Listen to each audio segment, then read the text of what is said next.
Assalamu alaikum warahmatullahi wabarakatuh. Alhamdulillah, salatu wassalamu ala rasulillah wa ala alihi wa sahbihi wa man tabi'a huda, amma ba'd. Rabbi shrah li sadri wa yassir li amri wahlul 'uqdatan min lisani yafqahu qawli. Subhanaka la ilma lana illa ma 'allamtana innaka antal alimul hakim. Subhanaka la fahma lana illa ma fahimtana innaka antal jawadul karim. Ikiwa tuko katika mwendelezo wa darsa la ilmu ya fiqhi, katika darasa lililopita tukaangalia tahara, tukaingia katika masala ya kupangusa hofu mbili, lakini pia vile vile tukagusia masala ya udhu, tukaangalia arkani zake, nayo ni kupatikana nia, kuosha uso, lakini kuosha mikono, kupangusa kichwa na kisha kuosha na miguu. Lakini sharti ya mwisho ama rukuni ya mwisho na nguzo ambayo kwamba ni ya msingi pia ni at-tartib, kupangilia namna zilivyoorodheshwa. Leo bi mashiatillah wa tawfiqihi insha Allah tutaingia katika shurutu al-wudhu, sharti za udhu. Kama wanavyotuambia maulama, sharti ni jambo ambalo kwamba linapatikana kabla ya lile jambo jaliendea, na hii shartu inatokana na kitendo sharata, ambapo wengi tunatofautisha kati ya shartun na sharata. Sharata ni alama, lakini shartu ni ta'liqu amrin bi amrin akhar. Lazima lipatikane jambo ndio liweze kupatikana jambo lingine. Kwa hiyo musanifu rahimahullahu ta'ala anaashiria yale mambo ambayo kwamba mtu anatakiwa awe nayo kabla hajaanza kuchukua ule udhu. Ndio akatwambia shurutu alwudhui 15, na zile sharti za udhu ni 15. Ya kwanza alislam, lazima mtu awe ni Muislam. Bimaana mtu akawa ni kafiri akachukua udhu, basi ule udhu wake si wenye kuhesabika kwa sababu hajatimiza sharti kama hii. Yule tunamwambia kwanza anachotakikana yeye ni aingie katika Uislamu, kisha ndo akichukua udhu utakubaliwa. Kwa hiyo moja katika sharti ya kuswihi kwa udhu ama kupita kwa udhu ni lazima mtu awe ni Muislamu. Walillahi alhamdulillah ala ni'mati alislam. Lakini jambo la pili anatuambia at-tamyiz, ni mtu kuwa mpambanuzi. Yani lau mtoto anachukua udhu, je, udhu wake utakuwa ni wenye kuswihi? Tunakwambia utaswihi ikiwa yule mtoto ni anaweza kupambanua mambo.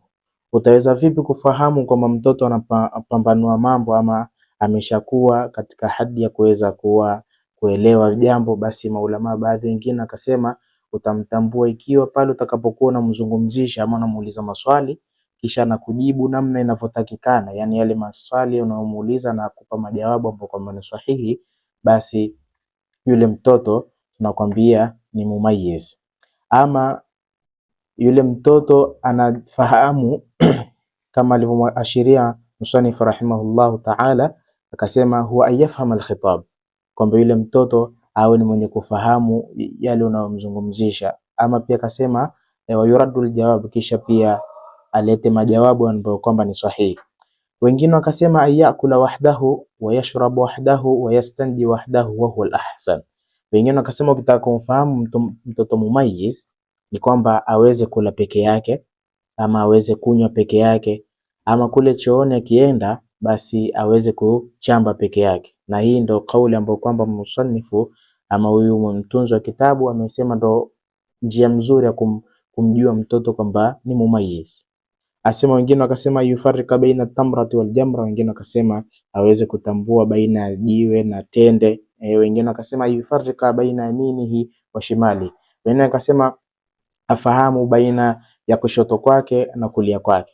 Ama utaweza kufasiri hapa yaminuhu, yani afahamu yale yanayomfaa, na pia vile vile afahamu yale ambayo kwamba si mazuri kwake, bi maana ambayo kwamba ni maovu kwake. Lakini kauli ambayo kwamba ni yenye nguvu zaidi, ambayo kwamba msanifu asema ni nzuri zaidi kumtambua mtoto, ni kwamba yule mtoto aweze kula peke yake, aweze kunywa peke yake, ni awe mwenye kujichamba peke yake. Basi mtoto kama huyu tunakwambia atakuwa amefika katika hadi ya tamyiz. Huyu akichukua udhu wake unaswihi.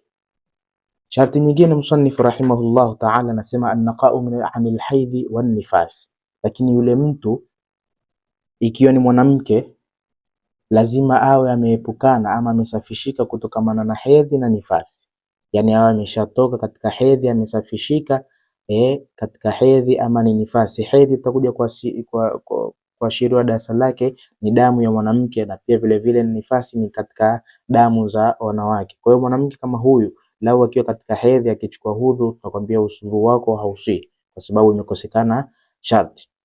Lakini nasema wa amma yamna'u usul alma'i ila albashara, ini atfi au naqa, yani pia yule mtu ambaye kwamba anachukua udhu awe ameepukana kutokamana na vile vitu ambavyo kwamba yamna usul alma'i ila albashara, vitu ambavyo kwamba vitazuia yale maji kufika katika ngozi. Na hii ni sharti muhimu sana, yani ili udhu wa mtu uweze kuswihi lazima aepukane na kitu ambacho kwamba kiko katika mwili wake ambacho kwamba kitazuia yale maji kufika katika ngozi. Mfano mtu ameweka mfano mathalan mshumaa, ule mshumaa una ugumu wake fulani, kwa hiyo ule mshumaa unazuia maji kufika. Wengine wakasema mafuta ambayo kwamba ni ya mgando, ya mtu unapaka mafuta kisha uenda kuchukua udhu, yale mafuta ambayo kwamba ni mgando basi huwa yenye kuzuia maji kufika katika ngozi. Na mfano ambao kwamba imetolewa mingi katika masala kama haya, atakuja kuelezea kwa tafsiri katika vitabu vingine, lakini chochote ambacho kwamba kitazuia yale maji kufika katika ngozi basi tunakwambia ni lazima kiondolewe kitu kama kile. Kama dada zetu ambao kwamba huweka kucha ambazo kwamba ni za bandia, ikiwa kucha kama zile na imefuatiliwa wamesema kwamba kucha kama zile kuweka katika mikono yao basi huzuia maji kufika katika ngozi, basi ile inakuwa ni sharti ambayo kwamba imekosekana. Kwa hiyo ule udhu wa mtu ambao unakuwa hauswihi. Ama zile kopo wanazoweka katika macho basi huwa zinazuia maji kufika katika macho na mfano kama huu. Kwa hiyo ni sharti ambayo kwamba ni ya muhimu, lazima mtu ajikinge na kitu chochote ambacho kwamba anaona kinazuia maji kufika katika ule mwili wake. Sharti nyingine musannif rahimahullahu ta'ala anatuambia wa alla yakuna ala al-udhi ma yughayyiru al-ma, lakini pia vile vile kusipatikane katika kiungo ma yughayyiru al-ma, yani jambo lolote ambalo kwamba litaweza kubadilisha yale maji. Mimi nachukua udhu mathalan, katika mwili wangu kuna chokaa mathalan, yale maji yakawa yameharibiwa ama yamebadilika kutokamana na ile chokaa ama ni rangi, basi tunakwambia ule udhu haukuswi kwa sababu yale maji yamebadilishwa na kitu ambacho kwamba kilikuwa katika kiungo. Ama wengi ambao kwamba huwa tunachukua udhu hali ya kuwa tumepaka sabuni, ikiwa yale maji yatabadilika kutokamana na ile sabuni ambayo kwamba iko katika mwili wako, ima katika uso ama katika mikono, basi tunakwambia lile kosho halitohesabika, labda uanze lile kosho la pili ambapo ndo litakuwa la kwanza. Ile la kwanza ndio la kuondosha ile sabuni, ili yale maji yasiwe ni yenye kubadilika kwa sababu ya ile sabuni. Kwa hiyo hii ni mfano tunatoa, lakini ni kitu chochote ambacho kwamba unaona kwamba ukijimwagia yale maji yatakuwa ni yenye kubadilishwa ile sifa ya maji katika kile kiungo, basi tunakwambia lazima ukiondoshe kwanza ndipo uweze kupata udhu ambao ni kwamba ni kamili. Kisha natuambia sharti nyingine, wal ilmu bifardhiyatihi, lazima mtu awe na elimu ya vile vitu vya faradhi. Yani wewe unaichukua udhu ujue kwamba naosha uso ni katika faraidh. Ndio maana tukaambiwa hakuna somo kwamba la muhimu kusoma kama elimu ya fiqh, kwa sababu kuna wengine tunafanya ibada lakini si zenye kuswihi kwa sababu ya kukosa sharti kama hizi, kwa kukosa elimu ya masala kama haya. Kwa hiyo inakuwa swala ya mtu inakosa, yani udhu wa mtu unakuwa si sahihi, na udhu ukishakosewa basi bimaana hata ile swala yako itakuwa si sahihi. Kwa hiyo lazima mtu afahamu faradhi za kwenye udhu na aweze kutofautisha na zile sunan ama sunna za udhu. Asije akawa ni mwenye kuosha uso akawa anadhani kwamba kuosha uso ni sunna, basi nakwambia udhu wa mtu kama huu sio wenye kuswihi. Ama anaosha masikio mathalan akazani ni kiungo cha faradhi, basi udhu wa mtu huyu utakuwa si wenye kuswi. Kwa hiyo walilmu bifardhiyatihi, yule anayechukua udhu lazima afahamu elimu ya udhu wake, kipi cha faradhi cha kuoshwa kwa lazima, kipi ambacho kwamba kinatakiwa kuoshwa yani si lazima kwa sababu ya sunna na mfano kama huo. Asema wa alla ya'taqida fardan min furudhihi sunnatan.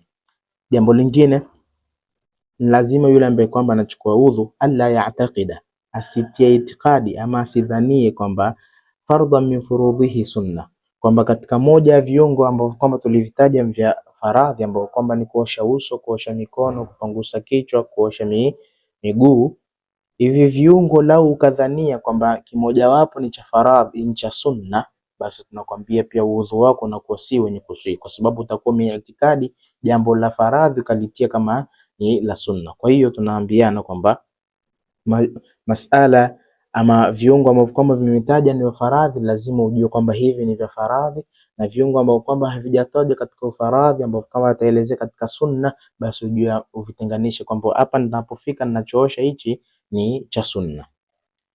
Katika sharti nyingine msannif anatuambia walmau at-tahur, lazima uwe unatumia maji ambayo kwamba ni tahara, maji safi, maji ambayo kwamba hayajachafuka kwa najisi. Ikiwa maji utatumia ambayo kwamba si tahara, basi udhu wako utakuwa si wenye kuswihi. Kwa hiyo kama tulivyoelezea, lazima udhu uwe umepitia katika sharti ambazo kwamba zimeelezewa. Lakini sharti nyingine ambayo kwamba ameelezea msannif rahimahullahu ta'ala, anatambia wa izalatu najasati al-ainiyya.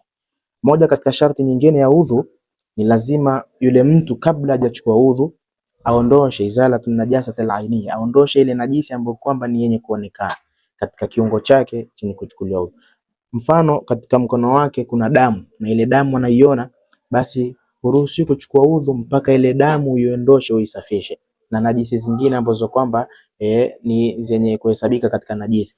Hutoweza kuhesabika ni mwenye kuchukua udhu mpaka ile najisi ambayo kwamba ni yenye kuonekana. Maana ikiwa najisi si yenye kuonekana, basi ni yenye kusamehewa, lakini najisi ambayo kwamba inaonekana, yani tunaiona kwa macho, lazima uiondoshe kwanza, kisha ndo uweze kuchukua udhu. Lakini atuambia wa jaryu almai ala jamii aludhwi, ni lazima maji yaweze kupita katika kila kiungo. Katika uso kama tulivyoelezea mipaka yake ya kuoshwa, lazima kiungo kile kipate maji sehemu kote. Katika mkono kama tulivyoelezea hadhi yake, mtu aoshe mkono wake sehemu kote kupate maji, kwa sababu lau ukaosha mkono kisha baadhi ya sehemu ikawa imebaki akijapata maji, basi lile kosho halijahesabiwa kwa sababu kile kiungo hakikutimia. Kwa hiyo lile kosho la pili utakapoosha kile kiungo chako na ile sehemu ndio ikaosheka, basi ile ndio inahesabika ya kwanza, kwa sababu ile la kwanza haikuhesabiwa kutokana na ile sehemu uliyoacha. Kwa hiyo lazima mtu achunge pale anapochukua udhu, viungo vyake viwe vimepata maji kote, ndio itakuwa sharti kama hii imetimia.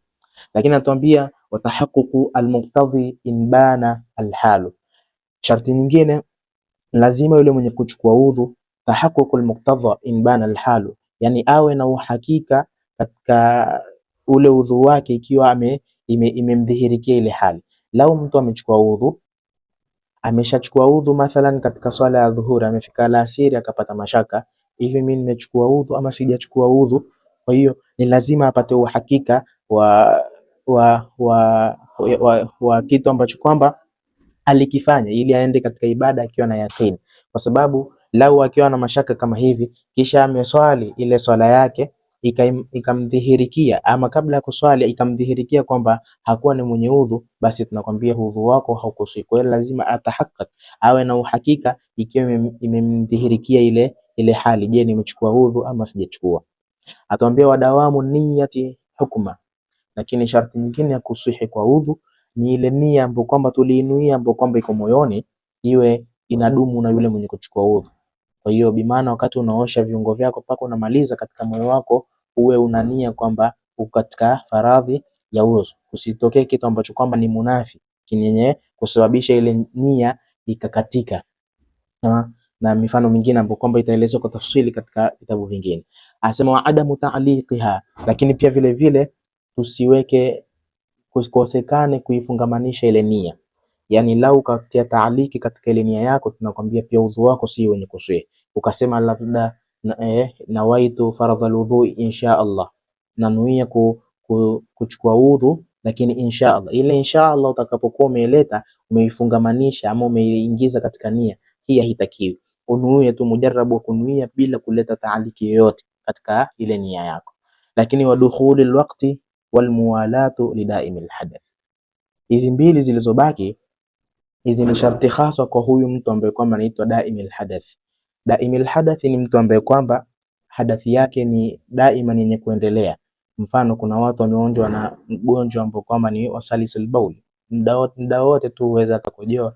Kuna wanawake wengine Mwenyezi Mungu awaponye, wameonjwa na ugonjwa wa kutoka na damu, ile damu haihesabiki katika nifasi wala hedhi, inakuwa ni yenye kutoka tu muda wote. Basi tunakwambia mtu kama huyu ana sharti zake mahsus, ambapo kwamba ni ya kwanza ni dukhulul waqti.